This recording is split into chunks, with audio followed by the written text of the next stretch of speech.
In the early 1990s, George Russell Jr. was an affable fixture in the laid-back nightclubs of Bellevue. Those who met him thought George was a charming guy with a big, friendly smile who liked to treat his friends with a round of drinks. But if you happen to get to know George a little bit better, you learn that he was actually quite emotionless. He felt no guilt and was obsessed with sex, which was pretty problematic because George did not handle rejection well. Not well at all. Eventually, his growing hostility toward women exploded in the worst possible way.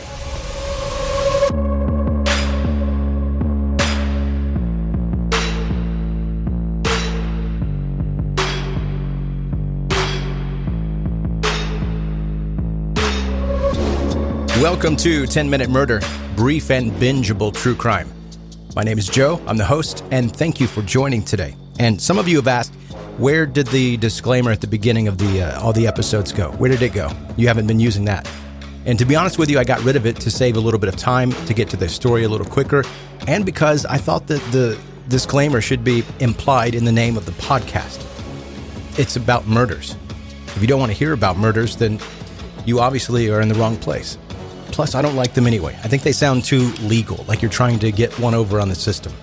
Maybe you're on the borderline of doing something you shouldn't be doing.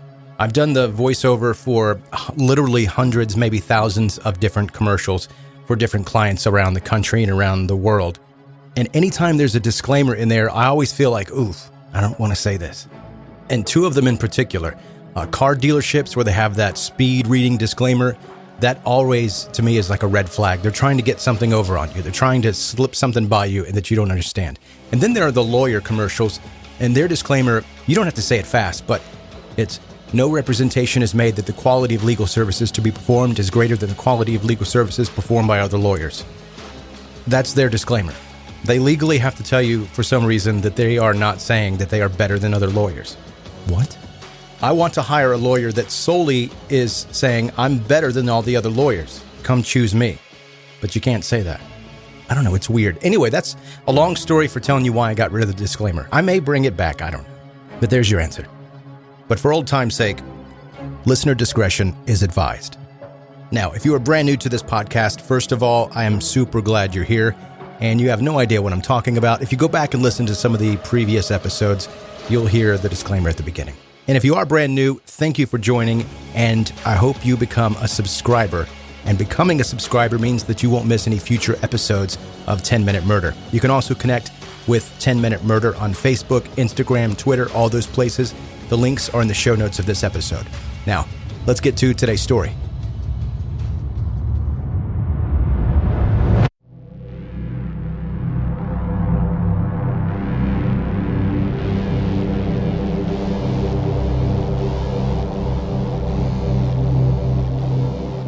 On June 23, 1990, a McDonald's employee in Bellevue, Washington was going through his morning routine just like any other day. Inside the restaurant, nothing was out of the ordinary, but as he walked outside to the dumpster area, the employee saw something that likely burned into his mind forever. A woman, nude, was lying on the ground, one ankle over the other and hands folded on her chest. There were many more strange details at the scene, but obviously the McDonald's employee did not stick around to take a closer look. The police arrived soon after, and they immediately noticed that the woman's body had not just been thrown there. Somebody had used quite some time to stage the scene. They had positioned the woman's limbs on purpose, put a pine cone in her hand, and a Frito-Lay dip container lid over her right eye and forehead. If there was some implied deeper meaning to all of this, the detectives didn't have a clue. The victim was identified as 27-year-old Mary Ann Polreich. An autopsy showed that she had likely died of manual strangulation, even though she had a number of other injuries that could have been fatal as well. Mary's skull was fractured, and she'd been kicked so hard that it ruptured her liver. But what really alarmed the detectives was the anal tears that had occurred after Mary's death. The killer had raped her with an object post-mortem. 7 weeks later, the Bellevue Police Department was still at the beginning of the investigation when another body was found just 2 miles from that McDonald's. On the morning of August 9th, 13-year-old Kelly Beath noticed that her mother's car was still in the driveway, which was not normal at all. So Kelly went to go knock on her mom's bedroom door, 35-year-old Carol. But there was no answer, and the door was locked. For a while, Kelly sat on the living room couch watching TV, but in the end, the situation was way too strange. So she got up, went outside to open the sliding glass door to her mother's room, and Carol indeed had not left for work that day. Instead, Carol laid naked on the bed. Her feet were together, but her legs were spread and her knees were bent. There was smeared blood on her legs, and for whatever sick reason, a rifle was placed between her legs, inserted 5 to 6 inches inside her. In addition, Carol's head was wrapped in a plastic bag and covered with a pillow, which was fortunate for Kelly, who didn't have to see her mother's crushed head. The other details alone were surely traumatizing enough. The head injuries were what had killed Carol, but the medical examiner stated that she also had broken ribs and a ruptured liver. It was pretty clear now that the killer wanted to shock whoever found the bodies, and he wasn't done yet. Just a couple weeks later, on August 31st in Kirkland, Washington, just 5 miles from Bellevue, another woman was killed in a similar way. 24-year-old Andrea Randy Levine was found dead in her bed. She laid on her back, head turned toward the left shoulder. Randy's straight legs were spread, and she had the book More Joy of Sex under her left forearm. A plastic sex toy was inserted into her mouth. Randy had also died of severe head injuries inflicted by an iron bar or a similar object. During an autopsy, it was noticed that Randy had been wearing a ring prior to her death, but it was now missing. So if the police found the ring, they found the killer. At this point, it was obvious the authorities were dealing with a serial killer who was killing very frequently. Fortunately, the next time would only remain as an attempt. On September 12th, Robin Oldenburg was packing for a trip in her home in Bellevue when she heard a weird knocking sound. There was something in that sound that made Robin feel uneasy, and it didn't stop. She followed her gut and called the police. When the police arrived, they found the screen from Robin's door missing. Somebody had tried to break into her home. That man had actually been driving away when an officer responded to Robin's call. It was 32-year-old George Russell. George already had a warrant for his arrest, apparently for impersonating a police officer, so he was taken into custody then and there. When Robin heard about the arrest, she was kind of shocked. She knew George. Robin had thought, quote, he was a fun, happy-go-lucky, great guy.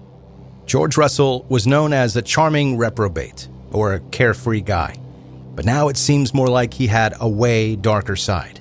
When detectives questioned George, he denied everything and refused to hand over a DNA sample.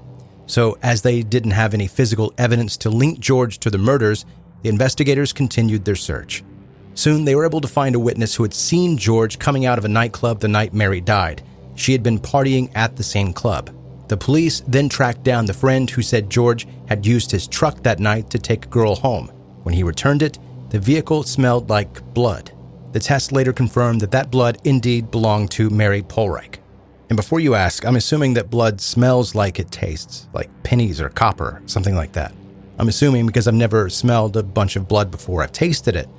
Not that I'm a vampire, but you bust your lip and you can taste the blood. Anyway, despite all the evidence against him, George pleaded innocent to all charges.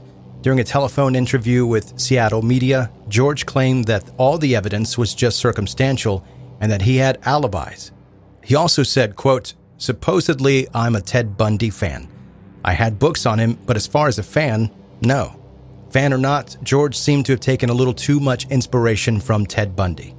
In the end, George Russell was found guilty of 3 murders on October 18, 1991. He was sentenced to 2 life sentences plus an additional 29 years in prison.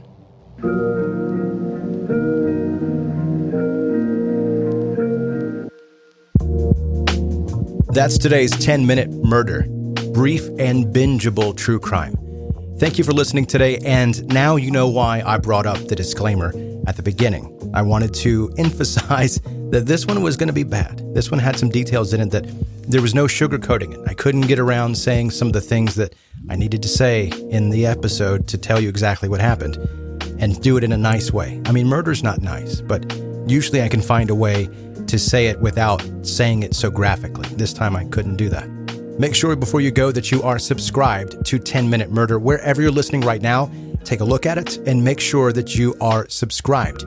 You won't miss any future episodes if you become a subscriber. It's absolutely free, costs you $0, and you can also connect with 10-Minute Murder on social media. Links for that are in the episode notes, but it's just as easy to go to any of the social media places you want to follow 10 Minute Murder. Type 10 Minute Murder into the search bar and it'll pop right up. If you have friends, family, coworker, anyone that you are acquainted with and you think that they could be into brief true crime stories like this, make sure they know about 10 Minute Murder. Thank you for listening. Be safe and make good choices.